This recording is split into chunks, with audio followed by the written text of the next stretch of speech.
What's going on, everybody? Welcome back to another edition of the Scorching Hot Podcast. I am your host, Dylan Delaney. Today I have with me David Furtado from Tailgate Sports. Welcome. How you doing? I'm doing well, Dylan. How are you? I'm doing wonderful. So today in the episode we got a bit of a controversy that's been coming up lately between a lot of NBA fans. The NBA.com released their all-decade teams. Their all-decade first, second, third teams basically compiled a list of the best players of this past 10 years in the NBA. A lot of people have been outraged over, who's been on what team, most specifically, Kobe Bryant making the third team, uh, guys like Carmelo Anthony, Blake Griffin making the second team, and then they have the official first team of Kevin Durant, LeBron, Steph Curry, Kawhi Leonard, and James Harden. So today we're going to break down our choices for our own all-decade teams, and we're going to compare them and make our cases for who's on what team. First of all, what do you think of the official ones that were given out by the NBA.com? Do you see like a lot of things that you're disagreeing with, agreeing with? Just give me your general take on what those ones are like. I saw a lot of stuff I disagree with. Most notably, probably Giannis on any of the teams because he's been good for 2 years, and I feel like that's just not enough, especially with literally in the last 2 years. I feel like that's some like recency bias there. Other than that, I mean, Kobe I thought was pretty appropriate on the third team. Mostly just out of like respect to Kobe for being Kobe. Because he really didn't do a ton. There were also some people I saw that were missing. I mean, there was no Dwight Howard on there anywhere, no Dirk, no Chris Bosh. Like these guys were all really, really good in the early part of the decade, and I feel like people forget that just because it was 5, 6 years ago now. That's very true. I definitely agree with a lot of those only because they were, especially guys like Dwight Howard. When we talk about a guy like him, he was easily considered one of the top three NBA players, probably. Right with Kobe Bryant and LeBron James right in the beginning of this decade, especially after coming off that championship season with the Magic. And he also did have the accolades. It was just basically as soon as he left Orlando, his career kind of fell off. But even by the standards of falling off, he was still a good NBA player. He was still averaging about like 20 and 12, 17 and 11 with teams like Houston, Atlanta, even the 1 year with the Lakers, etc. He was still a decent NBA player and stuff like that. I'll talk more about him when I get into later on to my list. I'll start things off with just a couple members of my first team. I'm going to go with Leandro Barbosa, Tyler Ulis, Kyle Singler, Kendrick Perkins, and Dragon Bender as my first team. With my head coach of Derek Fisher because that's just the best team really I can think of when it comes to pen and paper. Yeah, I'm sure you got some definite different ones right there. But yeah, I think that's the first team we're going with. Definitely.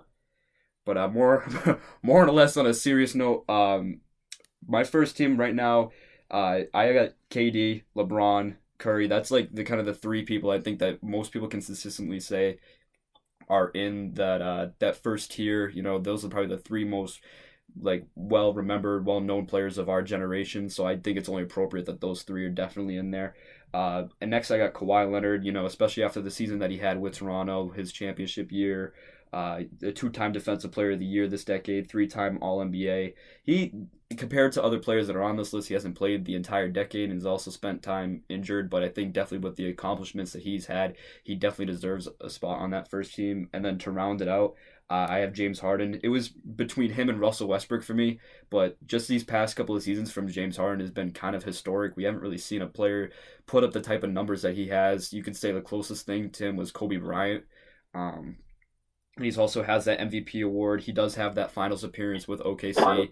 He does have that Sixth Man of the Year award too that a lot of people will forget about that happened earlier on in the decade. He's a two-time scoring champ, six-time All-NBA team. I think it's only appropriate that he's on my first team. I don't know what your opinion is on that, but I'll let you go into your first team. The only one I didn't have, I mean, I think we have the same ones. I just didn't have Harden. So I Steph Curry is my first team point guard. I mean, it's kind of obvious that he's literally changed the way the game's been played the last 5 years at this point. Yeah, exactly. So the high tempo threes being bombed from everywhere on the court. No range is too far. So I think his impact on the game has definitely earned him a spot there. I also have Dwayne Wade. I think that's the only different one I had from you for the first team. I also had Kawhi, LeBron, and Durant. But D Wade, I think, deserves to be on that first team just because he was such an important part of those championship teams in Miami. Right. And then even after LeBron left, went back to Cleveland, Chris Bosh started playing less. He had the issues with the blood clots. I mean, Wade was still a very, very good player up until really when he left Miami to go to Chicago, and then that's kind of where everything started to fall apart. You could honestly make a case for him that he could still play today. Like he could still like definitely be a really good player still. He's definitely not the Dwayne Wade of old, but I mean he was still, even this year, he was a serviceable NBA player. He wasn't bad. But I think definitely just looking at what he did from 2010 to probably 2015, 2016 right. Even, that definitely earned him a spot there. Kawhi, I agree with you. I mean, he took down 2 dynasties. So I mean, in the last one, he did it pretty much single-handedly. So I mean, there's no real argument to be made that you shouldn't be there. I think Durant, you might say the rings are cheap, and I might agree with you. But I mean, he's still one of the most talented players, and he's probably a top 5 scorer ever. I mean, he's just incredibly talented. He's just almost unguardable.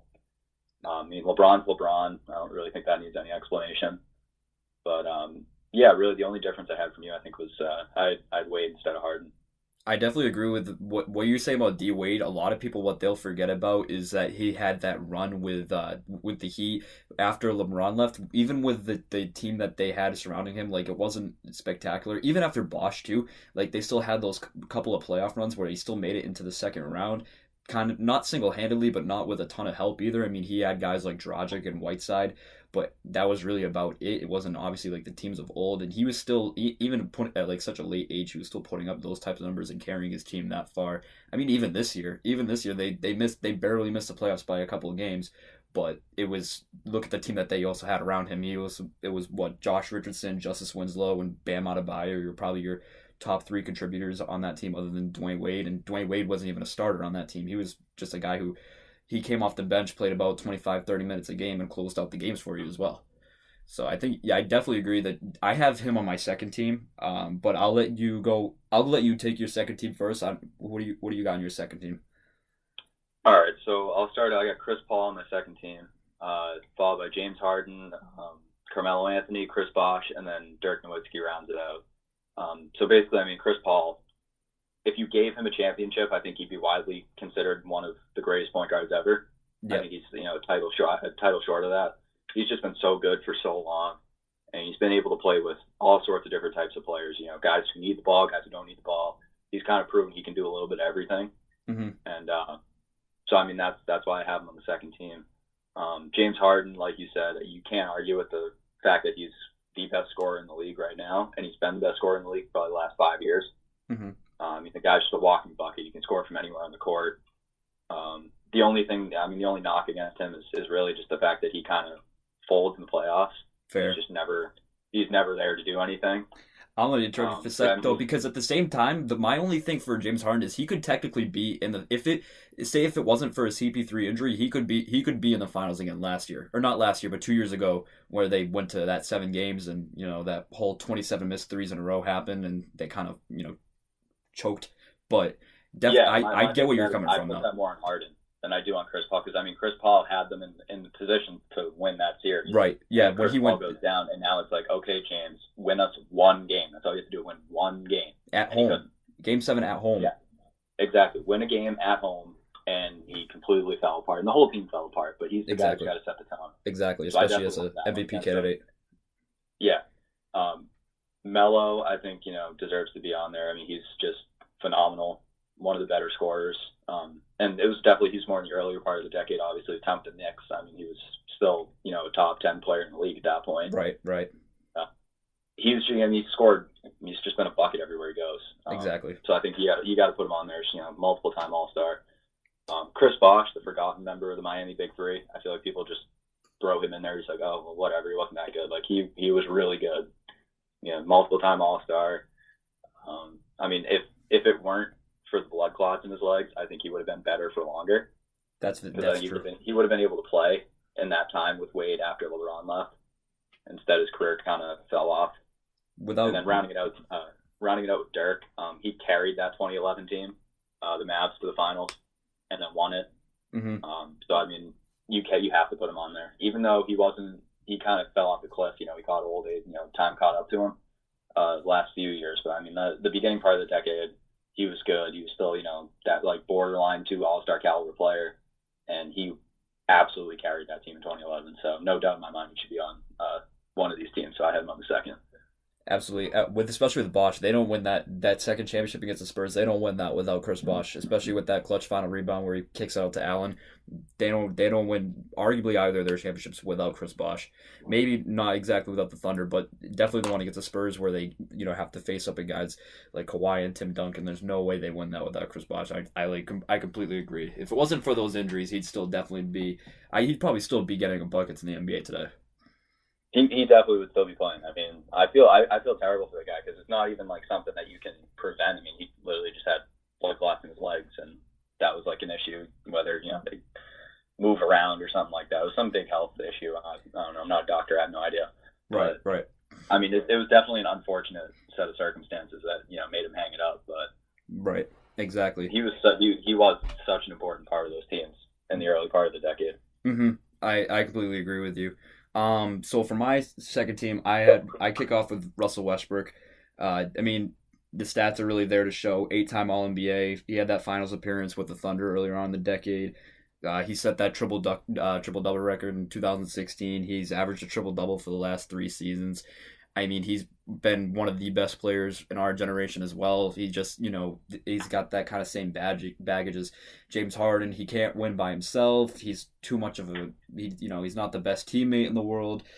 He's got all this other extracurricular stuff around him that kind of pushes him down a little bit. And I think just over this stretch period of time, Harden's been more of a dominant player than Westbrook has over, especially over these past couple of years.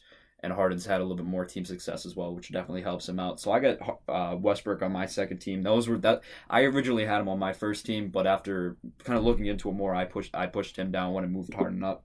So along with that, I did agree. I had CP3 on my team, but I also had another member of that Lob City team was Blake Griffin. I put him on my second team, just because of the fact that that Lob City was such an important part of the NBA for such a long period of time. They didn't necessarily win anything. They didn't make it to the conference finals or anything like that. But and a lot of that I think had to do with injuries. If some of those, if CP3 and Blake Griffin don't go down a couple of those years, we could be talking about the Clippers maybe having a final appearance or easily getting it to the Western Conference Finals because some of those teams had some crazy depth on them. But when we look at Griffin, especially with his recent years with the Pistons too, the past couple of years, he's definitely evolved as a player of across the course of the decade. He went from being a pretty dominant like high flyer mid-range game to rounding out his game completely, becoming just a more efficient player across the boards, getting more 3-pointers up there, especially last season where he shot a great percentage from 3, took a lot more, and helped that Detroit team sneak into the playoffs basically on his back. So I think Griffin definitely deserves a little bit more consideration when it comes to these types of teams. Plus, he also did win that Rookie of the Year award too in his first, and when he came back from that injury, and he had that year when he jumped over a car. And he jumped over a car. How many other NBA players have done that? He jumped over a car. I think that earns him a spot. I do have him on. I have him on my third team, but I mean we'll get to that later. But he jumped over a car. He did jump over a car. Team at some point. He did jump over a car. I mean, I don't have Hamidou Diallo for jumping over Shaq, but I think he's going to definitely deserve an honorable mention. But jumping over a car, not only any car, but a Kia. It's good. It's a Kia. Yeah. Oh yeah. No Kia. I mean, it's not the biggest car in the world, but it's still a Kia. He sponsored the dunk contest. Of course, he was jumping over a Kia. Exactly. And not to mention, who was that they gave him? I think Baron Davis is the guy they gave him. It was Baron Davis, and they had the choir out in the front on the court, like in mid-court, and they were singing, "I Believe I Can Fly," and then he jumped over the car. That was glorious. 10-year-old me was geeking. 10-year-old me. Great dunk contest. 10-year-old me was straight geeking. That was a really good dunk contest, because that was the one with JaVale McGee and DeMar DeRozan, too. I forget who the fourth person was. Yeah, it's the one where JaVale McGee dunked on the two 12-foot hoops at the same time. Yes, and he had that cradle dunk underneath the basket too. That he should have won that dunk contest if I'm being completely honest. I think Griffin broke out the car and that was kind of, but yeah, because no other player. As soon as they brought that car out, you knew back. But, if he clears the car, he's winning. Oh yeah, easily. So other than Blake Griffin, I had they said CP3, Westbrook. I had Anthony Davis on my list. He's he was a little bit of a late bloomer when you compare to the rest of players that have been here so far. He was drafted in like 2012. And ever since then, 3-time All NBA, 3-time All Defensive Team, 6-time All Star. But the stats show that he's been a 25-11 type of guy throughout his entire career, or not his entire career, but especially over the past 5 or 6 years or so.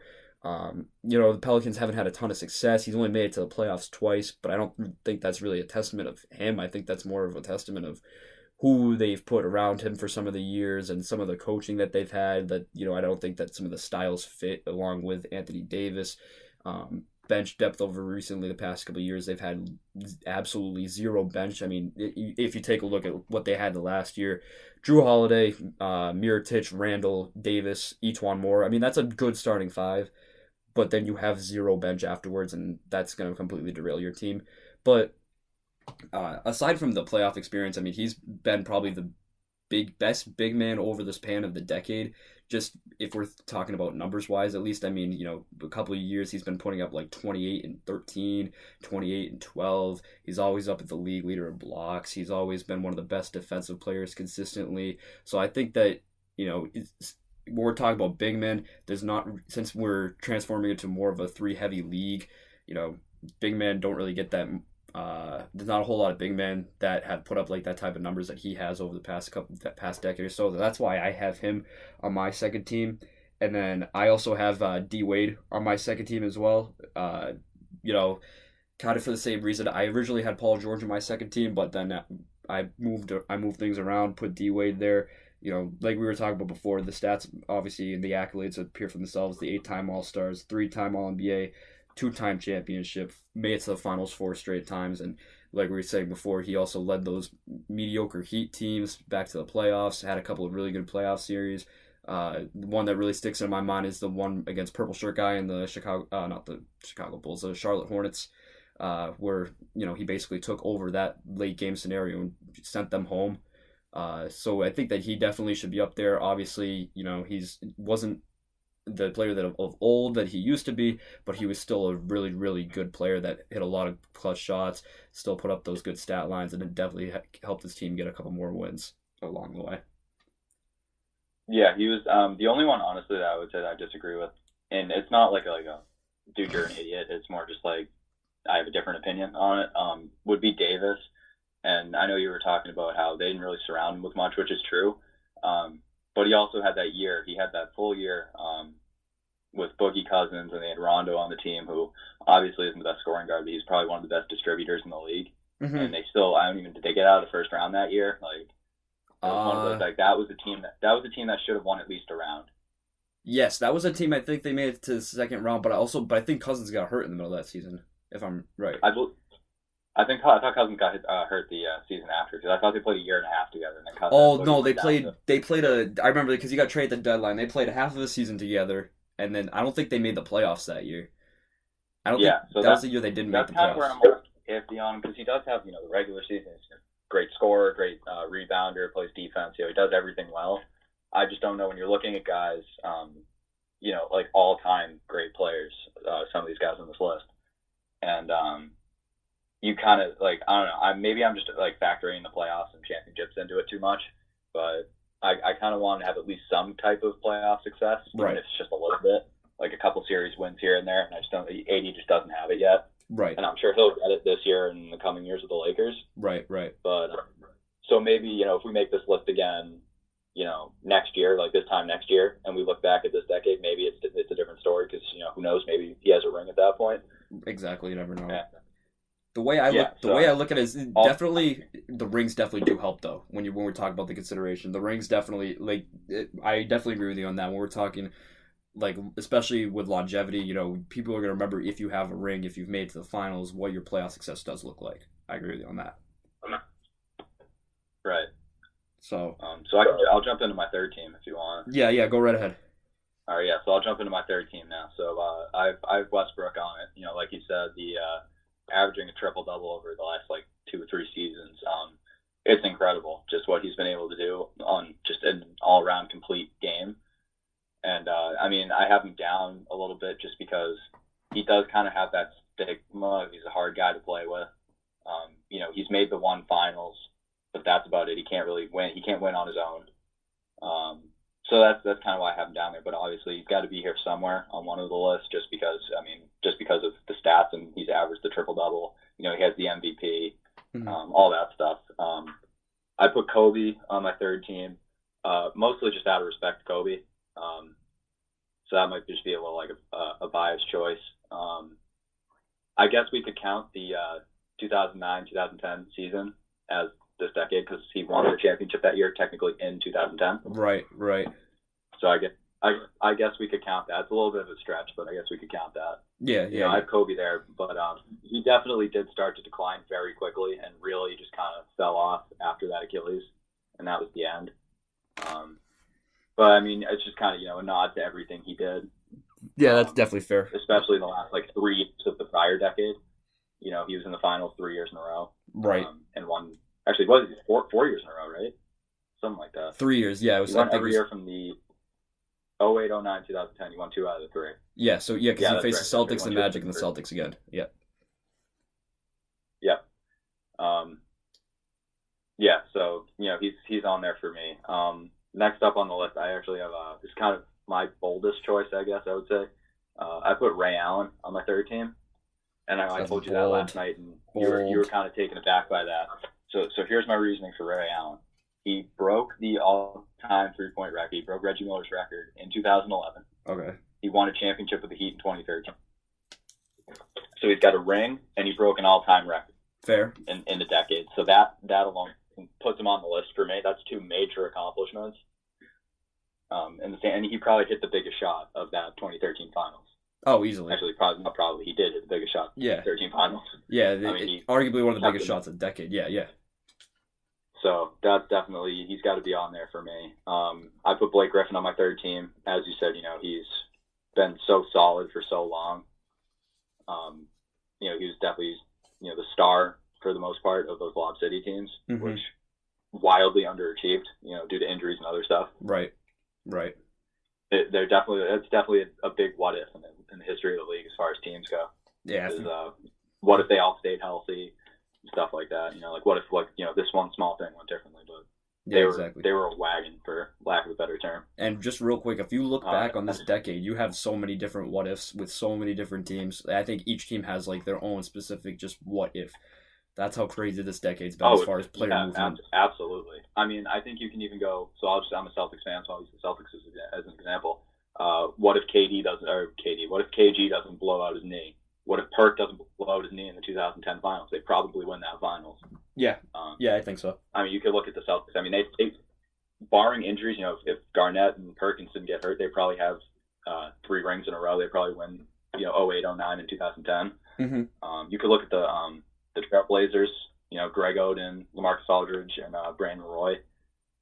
2 guys just wildly injury prone. Yes. And that kind of ruined that. Yes. It could have been a really, really great team. Brandon Roy was a but back to my all-time team. The last player I had on my third team was Dwight Howard. And, I mean, like you said, he is just an absolute beast. I mean, he averaged about 20 and 12 from 2010 to 2014. He was an all-star every year. And he was, I feel like, the game just kind of passed him by. Mm-hmm. He just didn't adapt. He didn't adapt to, the faster pace, the small ball, that kind of just, it phased him out. Because he's just the traditional back to the basket, defensive-minded big man. Right. And, the game just didn't, it was going away from that, and he just didn't keep up. Whether, that's really kind of his fault, but not really. I mean, he can't help that he's 7 feet tall. Yeah, that's true. Can't really shrink yourself. He never did adapt to the game in the sense that he never picked up a jump shot. He was always, had to play, 5 feet from the rim. But I feel like people forget how good he was in his prime. Absolutely. I'll go on to my team right now because I'll agree with you. I did have Dwight Howard on my third team as well. Just because basically for the same reason you did. I mean, I think that a lot of the especially in recent years, just stuff like injuries have caught up to him. He's not the prototypical center that you want in the league anymore. If you're going to be a big man now, you got to shoot threes. You got to be able to space the floor, run the court. guard both the perimeter and the interior. There's so many different things that you have to do as a center now, rather than be a post technician, be a back to the basket type player, be just a rim protector. Now you have to do so many other different things, which has led to the demise of Dwight Howard. Plus, just especially with the Wizards, that just seemed kind of like dysfunction from the start, and now he's in the same boat as another third team member of mine, Carmelo Anthony, where they both just have no homes in the NBA, which is, it's sad to see. I think that both of them should be playing too, because they're both definitely NBA caliber players still. But I think definitely with what they've done, what both of them have done over the decade, that they both should definitely deserve spots at least on this third team. But as far as Carmelo Anthony goes, I actually almost left him off of my all-decade team, but then I went back and I had to realize how dominant that he was with the Knicks and how good some of those Knicks teams were, but similar to those Lob City Clippers of how much they underachieved. A lot of the tabloids around the time where they had that team that included Melo, Jason Kidd, Stoudemire, Tyson Chandler, J.R. Smith, Iman Shumpert, more and more players I'm going to be forgetting down the line. They were in a similar boat to the Clippers, where they just kind of underachieved, and they were bounced, I believe, in the second round after beating the Celtics one year, and then all of a sudden they just fell off a cliff, and then the Knicks have been kind of garbage ever since. I don't think they've had any sort of success other than drafting Porzingis and then trading him away. So that's where I stand on Melo. But when we go back after he got traded to the Knicks, he was still like 25-point game scorer. One year, I think it was 2012, where he averaged like 28 points a game. He was a two-time All-NBA player too, and he, like I said, the consistency is the reason why I put him there. The other members of my team that I put Paul George. I put Paul George because he's been, kind of in the same boat. He's still young. He's still improving, as clearly as we saw this year, where he went off in the second season and final season with OKC. But even with the Pacers, and he was such an important part of some of those Pacers teams that almost made it to the finals and took down LeBron. I think that's where he really the series where they took him to 7 games, and that kind of pivotal play where he completely baptized Chris Anderson, Birdman. That's one of my favorite dunks of all time still. But I think that was definitely the series where he got put like on the map. That was a year where he won Most Improved Player as well. That's something that I completely forgot about until just recently, is that he actually has one of those under his belt too. And just other than that, he's been a 5-time All-NBA player, 6-time All-Star.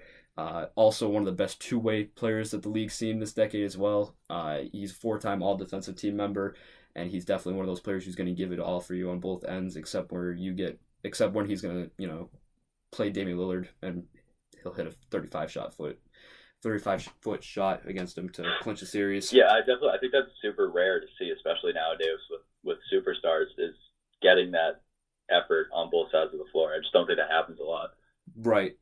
That's why I have to put Kawhi so high too. He hasn't played that long, but he has the success, and he's also does it for you on both ends. That's what earns more points for me too, because there's so many superstars like James Harden, who was going to only put in that effort on offense, but not nearly as much on defense. Although he did play a little better defensively last year, he's still, you think of him, you think of offense.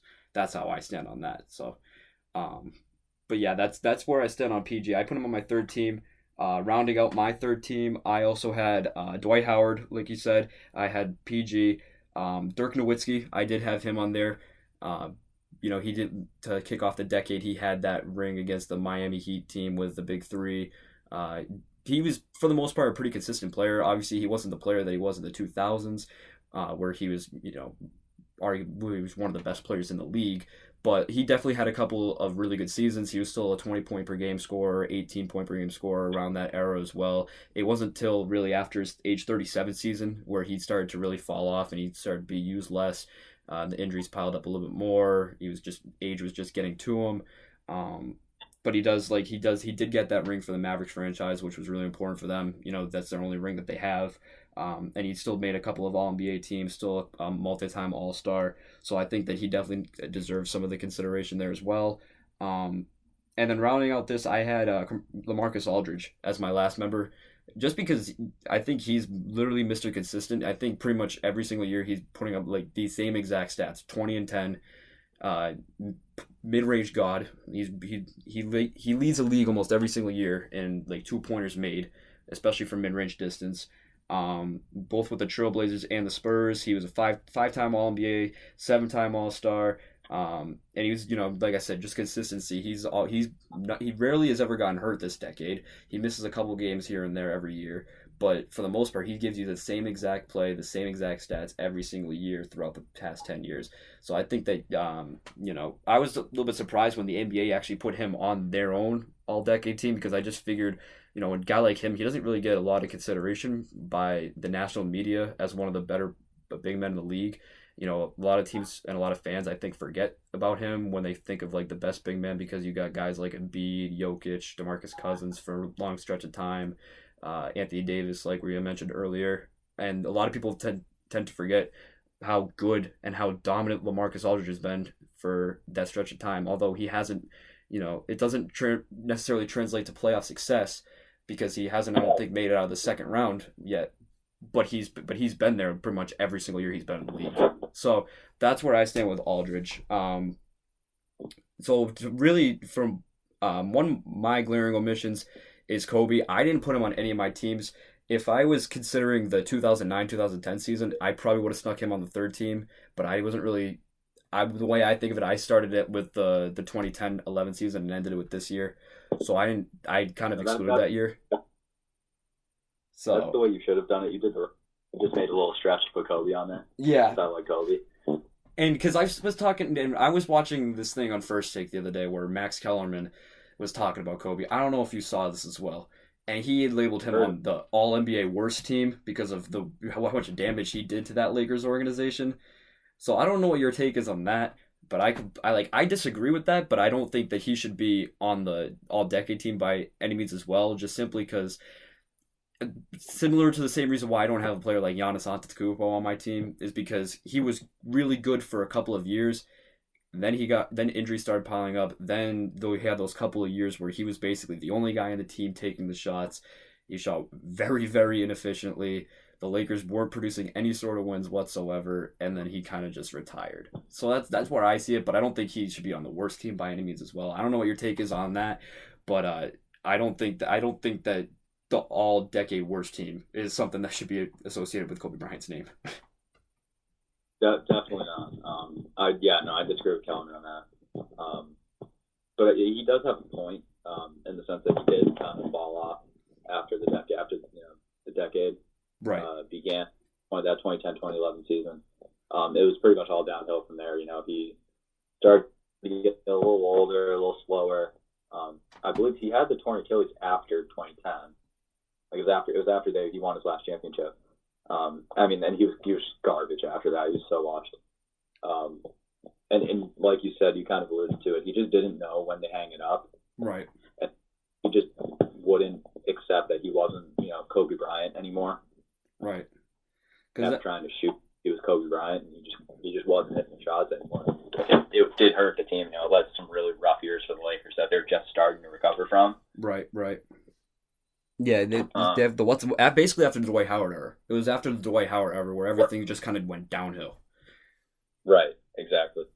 That 1 year. Yeah, because they got Dwight Howard, they got Steve Nash. They thought they were loaded up for another few few championship runs, and that was not the case by any means. Absolutely not. And then they just kind of both Nash, or not Nash, but Howard left that next season. Nash was just still injured, unfortunately, and then the Lakers, then they started tanking, and then they started losing a lot of games, and then that's how that went. What were some of your honorable mentions? Some of the players that you were thinking about putting on the list, but you couldn't do it, or some players that you think that definitely should be given consideration, just not doesn't have the longevity enough to be on this list. Yeah, so some guys that just missed for me. First would be Tim Duncan. Definitely Tim Duncan for me. He was, such an important part of those Spurs teams, especially, the two that were in the finals in back-to-back years, and 2013, 2014 against Miami. Right. So he's got to be on there.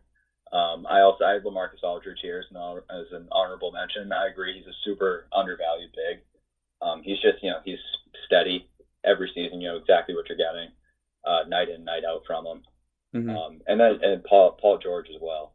I had as an honorable mention. For a lot of the same reasons you had him on your third team, or yeah, you had him on your third team. He's just such a talented player. Gives you everything he's got on both sides of the floor at all times. But I just didn't I ran out of room for him, to be honest. Right. It wasn't necessarily anything he's done or didn't do. It was more, I just thought there were other guys who had done more. That's fair, especially when you take a look like accolades, especially since you had Ray Allen on your list. If you have a guy like him on your list especially with the accolades that he put up, that does make sense. I feel like a lot of people aren't going to agree with that per se, but I know that I fully expect to get hammered. But I will say that I kind of feel dirty for doing it, just because of I'm still upset at him for how everything ended with the Sixers. I'm never going to get over that. I guess I kind of did this year just because, Al Horford, the way he left for Philly was very, very reminiscent of the way Ray Allen left for Miami. Right. And, that happened. It was like, you thought he was staying. You thought he was going to take a little less money, Horford was. And then next thing you know, it's like, oh, he opted out. All right, no biggie. He's coming back. We knew that was going to happen. And then, over the course of 3 hours, it's just like, this. Next thing you know, he's a member of the Sixers, and you're like, what just happened? Yeah, exactly. He goes from folklore hero to arch nemesis in a blink of an eye. I think it happens to a lot of Boston athletes, though, too. A lot of Boston athletes will go to their arch rivals for some reason. Yeah, I'm not for that. I'm not neither about it, especially with Horford. That hurt me. I loved Al Horford. I'm not even a Celtics fan. That just feels out of place. It just feels out of place. Yeah, it was rough, man. I was, because I went on Barstool. I bought the Al Horford good shirt. Now I have no use for it. Now you have to burn it. Not a good look. Yeah, I think I might just get some tape and put not. This Al Horford's not good. Just replace it with an Enes Kanter jersey. I might. My sister has a character for everything, the T-shirt jersey. There you go. I'll take that, put some duct tape on it, and I can't. Right. He's gonna be the reason why no one else wears that number 11 jersey again, right? Exactly. So some of my honorable mentions, like I was talking about before, Kobe, Giannis. Giannis I think is definitely going to be more towards next decade. He's obviously been one of the better players over the last couple of years, but he wasn't also drafted until 2013, 2014 season, and it really wasn't until about the 2015 or 16 season where he started to actually make his name known in the NBA. His first couple of years. He played and he was he was solid and productive as well, but he wasn't obviously the player that he is today or anything sort of like that. Another name that I really, really wanted to put on this list was Damian Lillard. I really wanted to put him in, and I was very, very close to putting him in over Carmelo Anthony, but just simply Melo's longevity, I couldn't get myself to do it. But Lillard has been a very, very good player over the span of the decade, especially even with more postseason success than Carmelo Anthony too. He's even led his team to a conference finals just last year in that loaded Western Conference. A lot of teams keep writing off this Portland Trailblazers team because they just, on paper, they don't look like they have enough depth. They don't think that Dame and CJ can take them the distance, but year in and year out, the Trailblazers seem to prove every single one of us wrong, and they turn into basically a championship contender that doesn't quite make it all the way. I know personally, when I did last year, I did my power rankings or my season rankings for the last year at the beginning of the season, and I had the Trailblazers missing the playoffs completely. I had them as a number 9 seed, and then they went out, got the 3rd seed, made it all the way to the conference finals. So that's just a way they proved me wrong. But I think that with Lillard, like I said, he's been one of the more consistent players over the decade. He's been one of the best scorers, especially with his size. He's not the most. He's not the tallest player for his position by any means, but he still finds a way to get the job done and get about 26 points a night, 27 points a night, something like that. Good ball handler, good distributor. Isn't the best defender in the world, but he does get the job done there as well. So I definitely think that he deserves some consideration as well. And a couple of guys you were saying, like Chris Bosh, I think Chris Bosh should definitely be up there. I just similar to what you were saying for Paul George. I just kind of ran out of room for him. I couldn't really see myself putting him over a guy like Dirk or Dwight Howard just because of simply how dominant both of those players were at the beginning of this decade as well. So I left Bosh off this list.